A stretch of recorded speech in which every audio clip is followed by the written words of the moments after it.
Bismillahirrahmanirrahim. Assalamualaikum warahmatullahi wabarakatuh. Keseluruhan menyangkut tentang kehidupan manusia. Yang terakhir yaitu yang ketiga, pendidikan sepanjang hayat memberikan kesempatan belajar secara wajar dan luas kepada setiap insan atau sesuai dengan perbedaan minat, usia, dan kebutuhan belajar yang diinginkan oleh masyarakat di suatu wilayah tersebut. Semisal di Indonesia bahwa kita tahu beragam suku dan banyak sekali perbedaan-perbedaan sumber daya manusia, sumber daya alam, dan sumber daya lingkungan yang memiliki kebutuhan akan sumber belajar yang berbeda-beda. Di sini lifelong learning tidak membatasi dari sudut pandang satu keilmuan yang harus diwajibkan. Namun, lifelong learning di sini memberikan keluasan pengetahuan sebuah keilmuan untuk dipelajari secara mendalam dan terfokus dalam satu sumber keilmuan yang ingin digeluti oleh wilayah tersebut. Mungkin itu tentang penjelasan konsep pendidikan lifelong learning dalam masyarakat yang ada di Indonesia. Hasbullah 2008 mengenai 4 konsep kunci pendidikan sepanjang hayat, yaitu lifelong education, yaitu konsep pendidikan sepanjang hayat sebagai suatu konsep yang diartikan sebagai tujuan atau ide formal untuk pengorganisasian dan penstrukturan pengalaman-pengalaman pendidikan. Sedangkan yang kedua, konsep sepanjang hayat berarti belajar karena respon terhadap keinginan yang didasari untuk belajar dan angan-angan. Pendidikan menyediakan kondisi-kondisi yang membantu belajar. Pada konsep yang ketiga, yaitu konsep pembelajar sepanjang hayat, belajar seumur hidup dimaksudkan adalah orang-orang yang sadar tentang diri mereka sebagai pembelajar seumur hidup, melihat belajar baru sebagai cara yang logis untuk mengatasi problematika dan terdorong tinggi untuk belajar di seluruh tingkat usia dan menerima tantangan dan perubahan seumur hidup sebagai pemberi kesempatan untuk belajar baru. Yang terakhir yaitu yang keempat, kurikulum pendidikan sepanjang hayat. Kurikulum dan hubungan ini didesain agar dasar prinsip pendidikan sepanjang hayat, lifelong education, betul-betul telah menghasilkan pelajar seumur hidup yang secara berurutan melaksanakan belajar seumur hidup. Sedangkan menurut Fathul Jannah 2013 menjelaskan pendidikan seumur hidup adalah sistem pendidikan yang menerangkan keseluruhan peristiwa kegiatan belajar mengajar dalam seluruh sendi kehidupan manusia. Proses pendidikan seumur hidup itu sendiri berlangsung secara kontinu dan tidak terbatas oleh waktu, dan tetap sepanjang perjalanan hidup manusia sejak lahir hingga meninggal dunia, baik secara formal, informal maupun non-formal. Untuk lebih mendalam kajian dengan tema pendidikan sepanjang hayat dalam masyarakat, menjelaskan makna pendidikan sepanjang hayat dalam masyarakat, menjelaskan makna penerapan pendidikan sepanjang hayat dalam masyarakat. Yang ketiga, menjelaskan strategi penerapan pendidikan sepanjang hayat dalam masyarakat.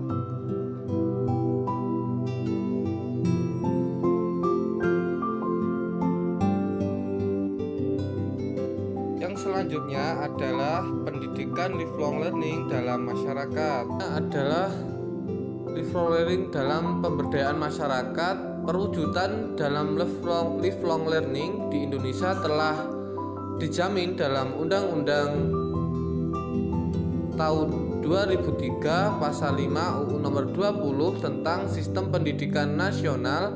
Pada pasal tersebut disebutkan bahwa pendidikan diselenggarakan secara demokratis dan berkeadilan serta tidak diskriminatif dan menjunjung tinggi hak asasi manusia, nilai keagamaan dan nilai kultural dan kemakmuran bangsa.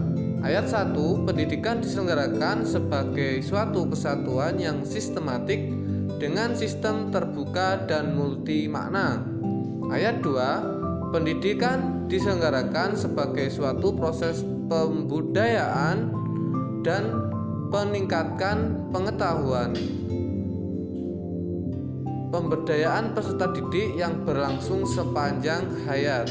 Pasal 3, pentingnya belajar dari dalam dunia kehidupan tidak terbatas pada upaya untuk memiliki dan meningkatkan pengetahuan, keterampilan, sikap, dan aspirasi saja. Lebih jauh dari itu, kegiatan belajar mencakup segi-segi kehidupan yang lebih luas seperti nilai keagamaan, hubungan sosial, adat istiadat, dan diri sendiri. Yang selanjutnya adalah kemandirian berwirausaha dalam pemberdayaan masyarakat. Seorang wirausaha diuntut untuk selalu kreatif dan inovatif karena popularitas produk yang mungkin sukses dijalankannya belum tentu bertahan lama. Menumbuhkan minat wirausaha setiap diri individu akan memberikan peluang berkepanjangan potensi kreatif dan menumbuhkan jiwa kemandirian dalam berwirausaha. Wirausaha dapat dimulai sejak usia muda, berada dalam usia perkembangan, kematangan berpikir stabil, memiliki ide-ide atau gagasan dalam kehidupan pribadi dan sosial.